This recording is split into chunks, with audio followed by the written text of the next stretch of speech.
When you bring your child home for the first time, you want a baby monitor you can trust. When you choose Stork, you choose technology trusted to monitor 10 million babies in hospitals every year. Stork continuously tracks your baby's pulse rate, oxygen saturation, and temperature. Visit MassimoStork.com to learn more. Stork, a revolutionary baby monitor, is born. Stork is not a medical device. Read and understand all product labeling. Massimo data on file.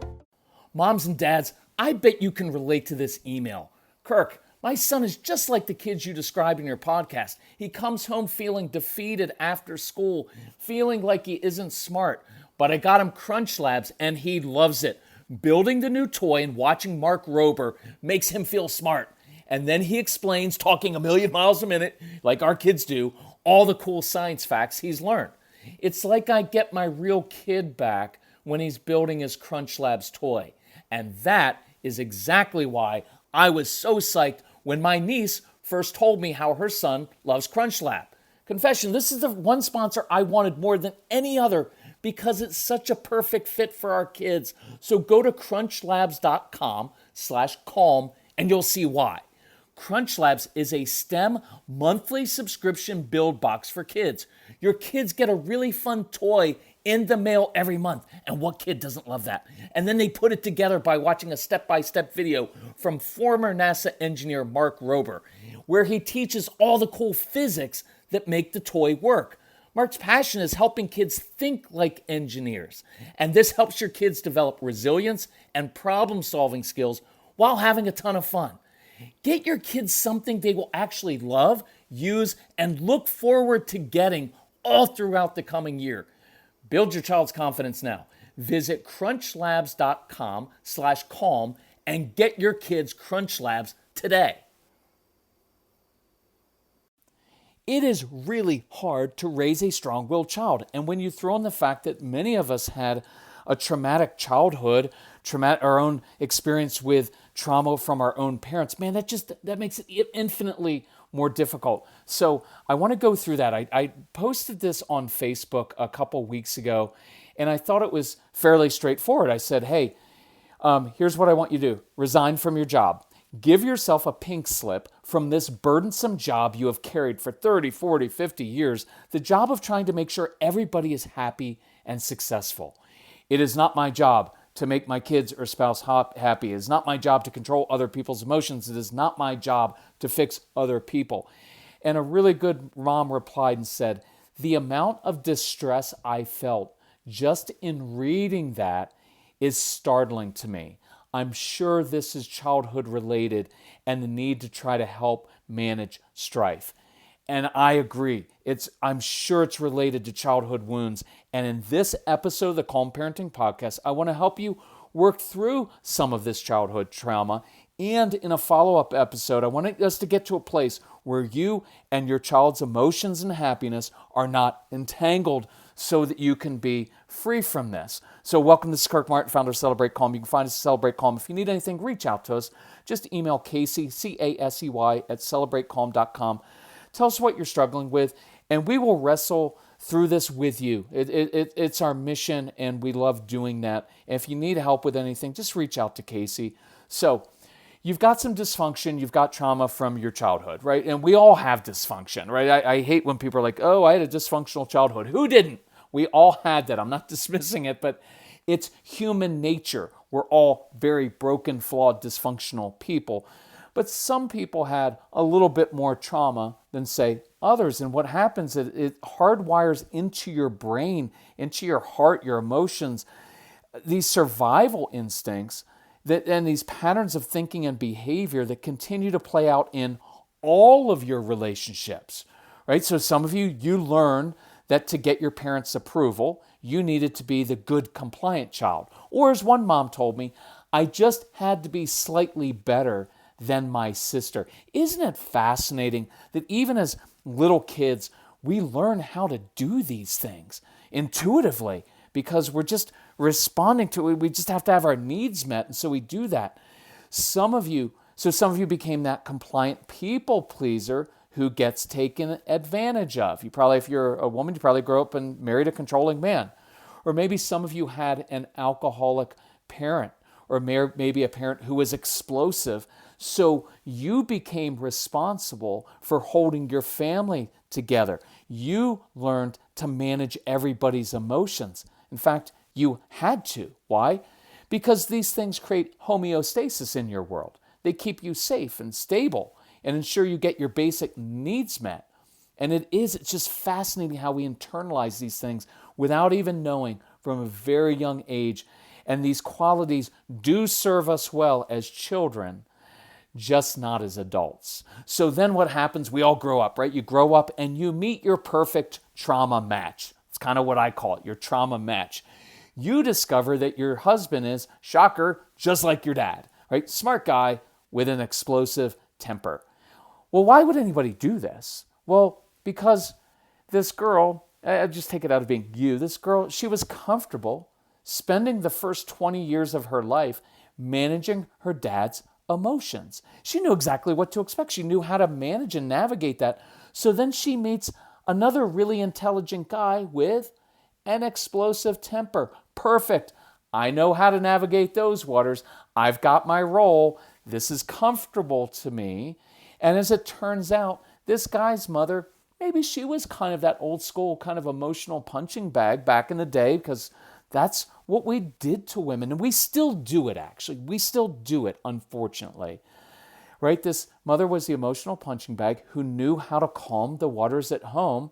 So when this guy met his future wife, she was a perfect trauma match for him. As I like to say, they are perfectly imperfect for each other. I did the same exact thing, right? Of like, so here's what happens in our relationship of, well, I'm not really good at handling conflict. I don't like conflict. Why? Because I grew up in a home where my dad screamed at my mom and hit her sometimes. So any conflict in my brain, conflict bad. What do I do with conflict growing up? Avoid it. I'm third born. I hide behind my brothers. I avoid it. Well, guess what? Guess who my perfect trauma match was? Well, the person who had abandonment issues. So watch what happens. Conflict comes up in the marriage. What happens? I run away. Triggers what? My perfect trauma match is, where'd I just go with that? I'm not re-recording this. I'm tired of re-recording when I mess up. So this is practicing imperfection. Triggers her abandonment issues. So she comes out harder, full force, like, no, don't do this. I run more.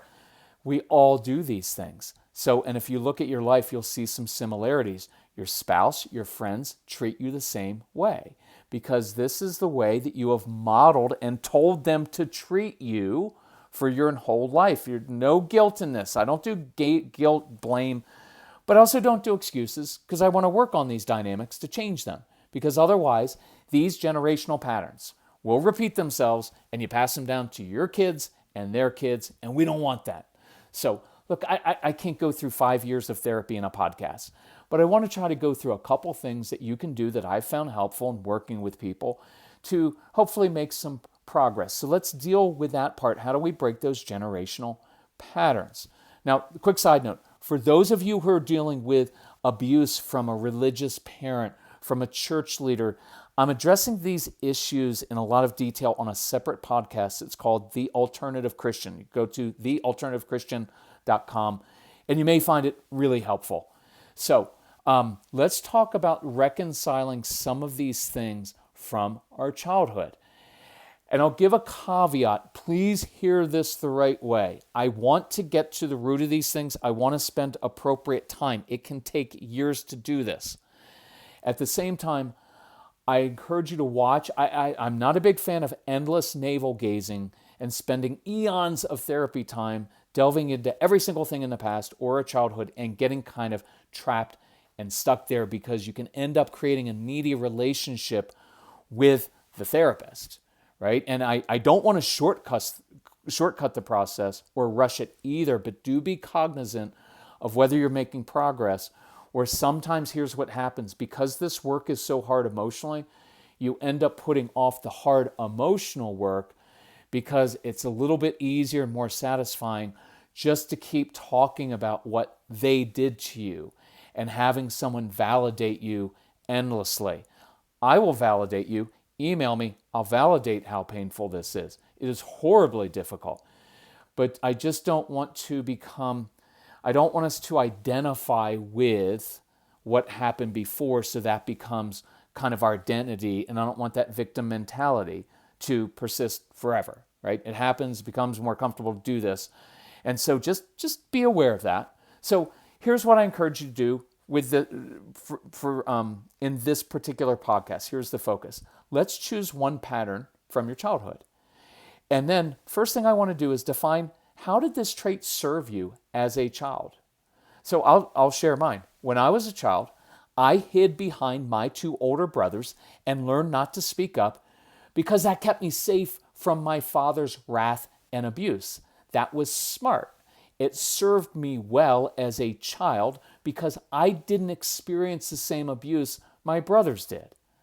Yours might be, hey, when I was a child, I learned that the only way to get my dad's or mom's approval was by anticipating what they wanted and always being compliant.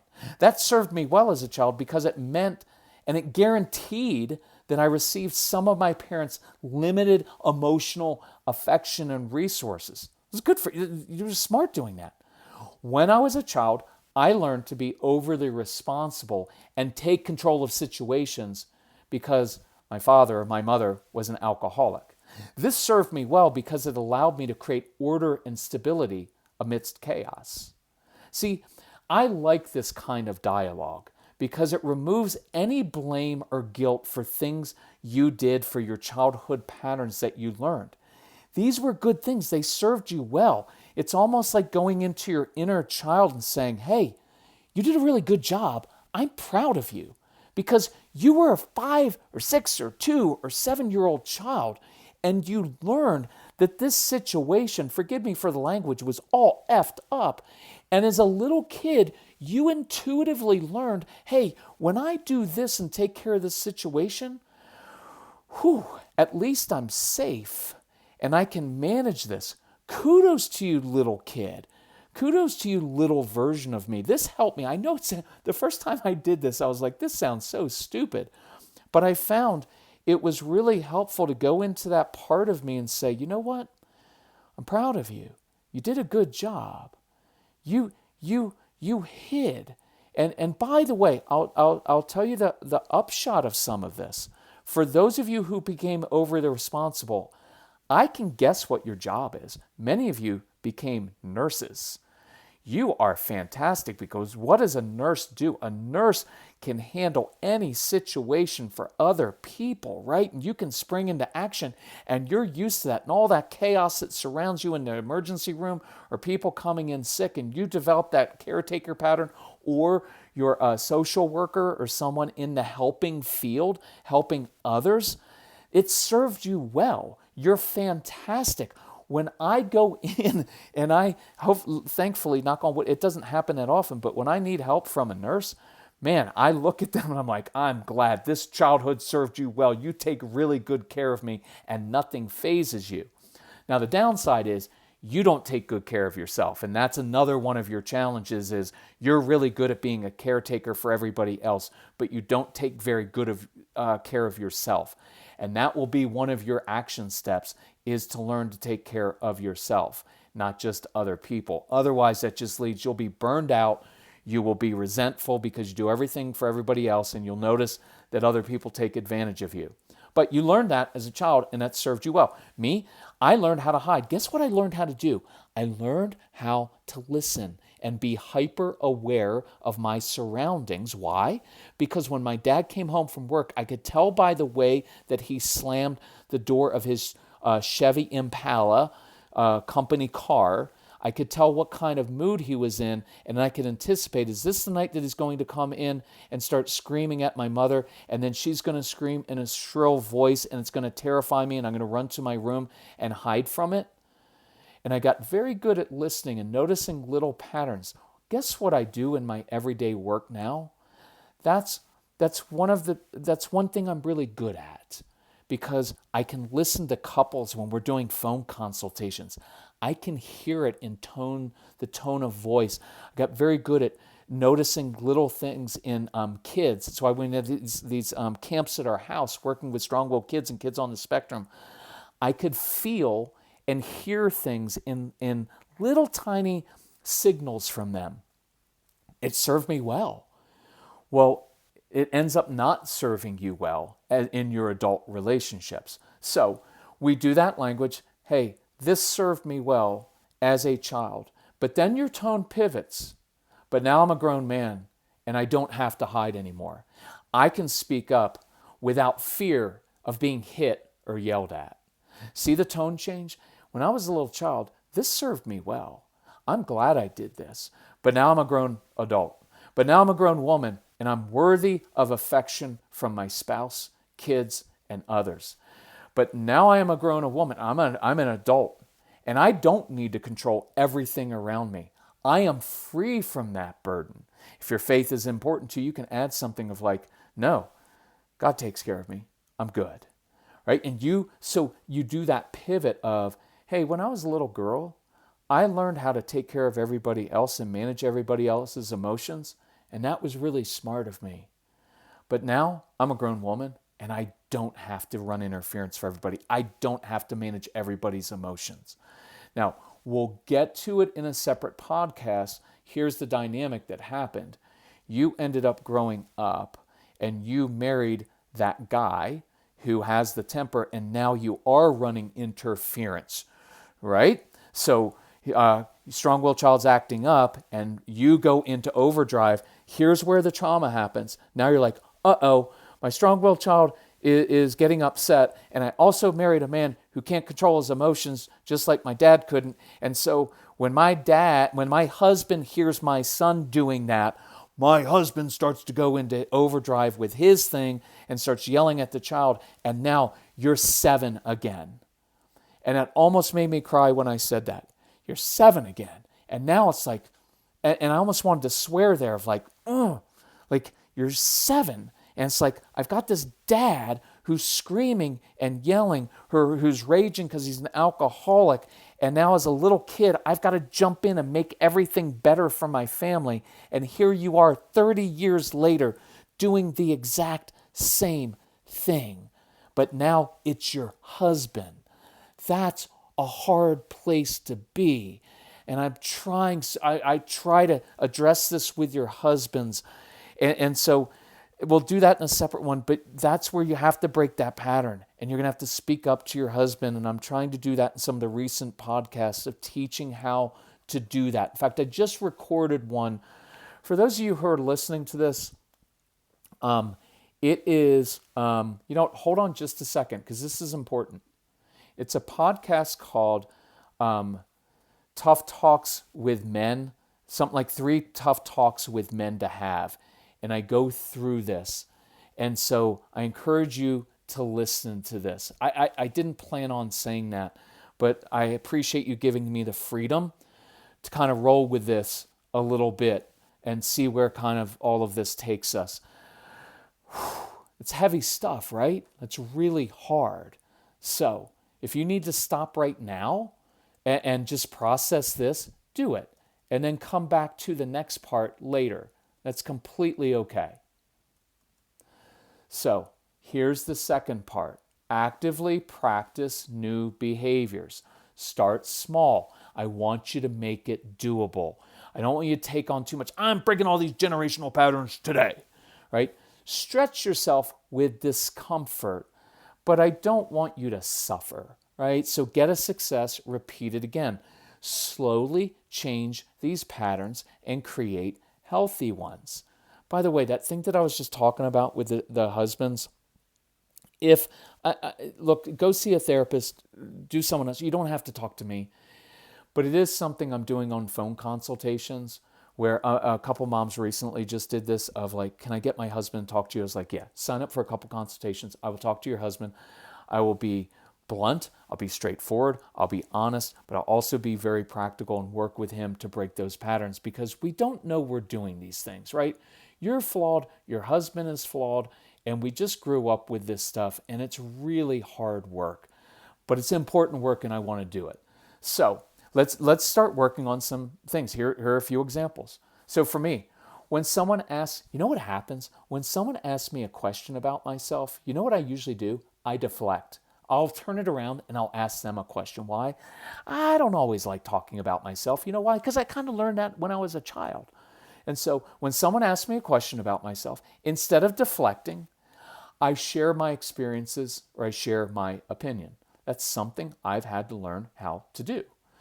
I speak up for myself. This is for a lot of you as moms. I speak up for myself and I'm assertive about what I want or need. On family movie night, I don't always let the kids determine everything. I get to choose a movie. At the restaurant, I ask the waiter if he or she could check and see if they have spinach instead of the mixed greens that's on the menu, because you know why? Because I like spinach. I actually did this one. This was part of me learning how to speak up. And I do it without apologizing, because here's what I used to do. Hey, I'm really sorry. Could I ask you a favor? Now, there's nothing wrong with that, because that's a nice way. I don't want to be demanding of a waiter. Hey, go check on this for me. But I also don't want to apologize because, well, I'm sorry. My mom did that all the time. I'm sorry. I didn't mean to ask you for this. You know what it was? It was a worthiness issue because she didn't think she was worthy of receiving good things from people. And some of you have that pattern. It was drilled into you from childhood. Some of you, it was drilled into you because of the awful, horrible teachings you learned from church. Right? You're not worthy of that. And so it's like, it's awful. So I began doing this. Hey, and I did. I'd sometimes say, can I ask you a favor? Because it's a favor. They're going out of their way. Nothing wrong with that. Hey, could I ask you a favor? Could you check and see if they've got spinach in the back? Because I really like spinach more than I like the regular mixed greens. See, now I'm valuing myself. For some of the moms out there, I did a little Instagram video on this of stop doing everything for the kids. Stop making everything about them. Your needs are important. And if you don't speak up about your needs, nobody will take care of your needs. Nobody will respond to that. You've got to be assertive about that. And I want you to be confident and start breaking that pattern of like, well, what do they want? Because some of you will even anticipate you go to do something that you just really want to do. And that's not called being selfish. That's not selfish. None of you are selfish. You're listening to a parenting podcast, trying to be a better parent and human being. You're not selfish. But as soon as you think about doing something, you immediately start to think, well, what does my husband need? Or what do my kids need? What will they think about that? I want you to push through that and start doing things for yourself and even start speaking to your family and saying, hey, one night a week, every Wednesday night, I'm going out for 1 hour. I'm going to meet my friend Sally, and we're going to go to grab a dinner or a drink, or we're going to a coffee shop on Saturday morning, whatever it is, or we're going to meet at the bookstore, or I'm just going to go out by myself and sit in my car by myself and just enjoy peace and quiet for 1 hour.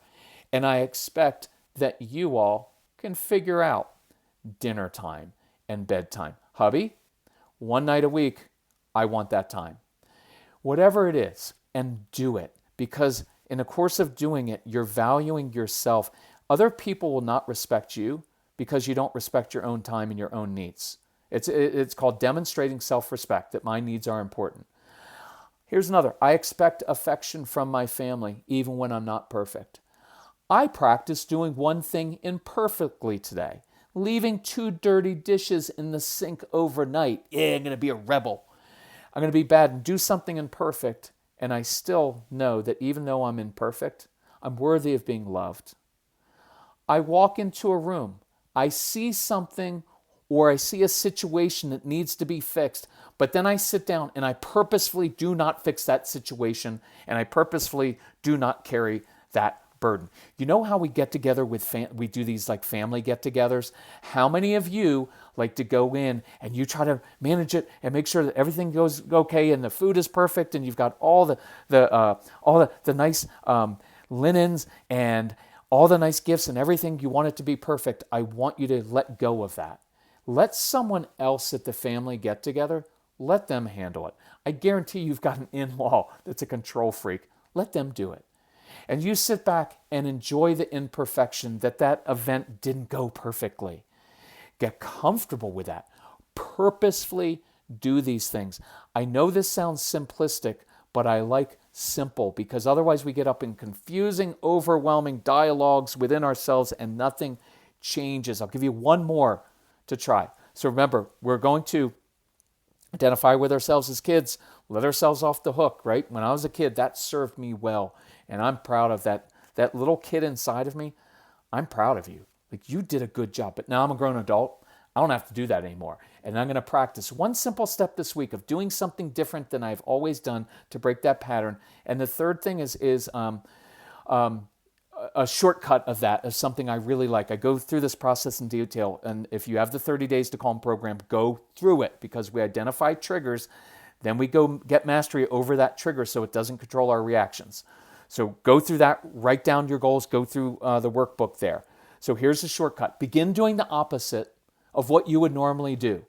Begin responding in the opposite way of how you would normally react to situations, right? Instead of lecturing or yelling, I ask questions. Instead of trying to control that situation, I walk in the midst of it and I start asking the kids questions of how they think they could handle that. Instead of standing with hands on hips or gesticulating with your hands, I just sit down. Instead of barking orders, giving instructions, or disciplining, right, in this harsh way, I just do it quietly. I do the opposite of what I would normally do. Because what I'm doing now is that pattern I've carried for 30, 40, 50 years. And so I'm just going to do the opposite. I want to get comfortable with that different pattern and say, I just did that. It was really hard, but the world didn't end. And actually, it ended up being better. It worked better. So I want to end there because I know this is a lot of emotional work to be done and it's exhausting. So be kind to yourself. Be patient with yourself. If you need help, reach out to us. I'll gladly try to walk you through these things. Definitely go through the programs because they do that too, but I can help you with it. And anyway, choose one pattern or issue that's bothered you, that causes you dysfunction in your relationships. Go through that dialogue we did. Release yourself from guilt. Embrace the freedom you now have. You're a grown adult. Let's do the adulting thing together, right? We can do it. Begin practicing in small steps these new behaviors. Tell a supportive friend about it so they can say, you know what, good job. You can email me and I'll say, like, you know what, I'm freaking proud of you because that took courage and I love that you're doing that. And try doing the opposite of what you normally do because you're on your way to becoming a new person, confident, bold, happy, and I am proud of you for that. Hey, we love you all. Talk to you soon. Bye-bye.